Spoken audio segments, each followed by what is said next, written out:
strategy and tactics, size up, fire party organization, and the command process are all crucial elements of any shipboard fire response.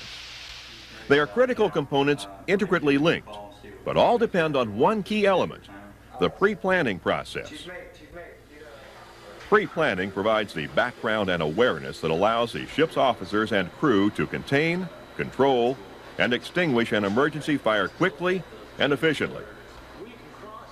Pre-planning, as the name indicates, begins long before the alarm bell sounds. It begins with a fire pre-plan manual. A fire pre-plan provides the immediate access and full knowledge of the ship's construction, fire suppression equipment, and fixed firefighting systems that senior officers and fire team leaders require. Keep in mind that this manual serves. Let's begin with the onboard emergency equipment. All officers must know the full capabilities of the equipment on board. That includes being familiar with the type of equipment on board, where it is located, and if the equipment is likely to be blocked by a major emergency. In further recognizing the limitations of firefighting equipment, you must know how large a fire can be fought without more equipment, and if more equipment is available shoreside.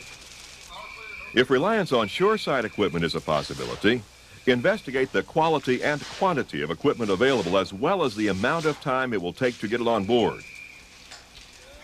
It may also be necessary to rescue personnel. Check to see the quality and quantity of onboard equipment and determine if shoreside supplements will be required for rescue. Understanding the ship's equipment resources is an important first step in recognizing the ability to fight a fire. The second step.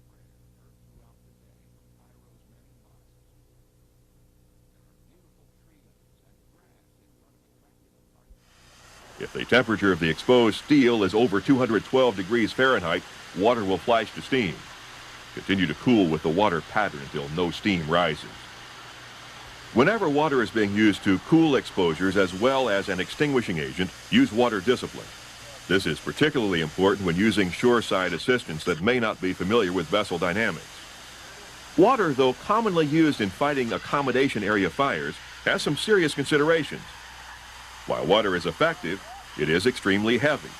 For example, a 12-foot by 12-foot compartment filled with 6 inches of water has added 2.24 tons to its weight. With a fire hose at a flow rate of 100 GPM, this can occur in a little over 5 minutes.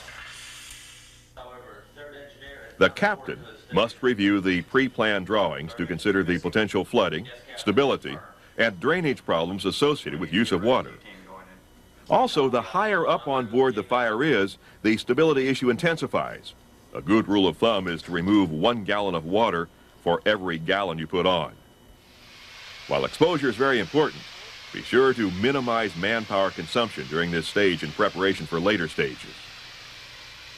When considering which items need protection from the heat of fire, don't overlook items such as closed containers, cargo piping, piping supports, firefighting equipment, and lifeboats, as well as the obvious exposures such as adjacent fuel and cargo tanks. Next in order of priority is confinement of the fire. At this point, the immediate goal is to completely confine the fire so it does not spread or intensify. Remember, when a fire is confined, you have started to control it. Fire spreads 3 ways. First, through convection, which is the movement of heat and gases through open doors, hatches, ports.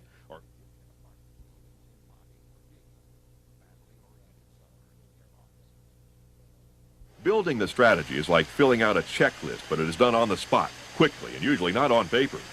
To select the strategy, a clear picture of all components is required.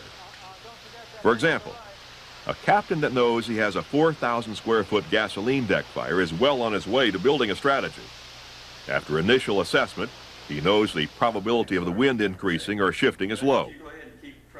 Referring to previous assessments, he knows that he has 8 crew members to fight the fire, and his resources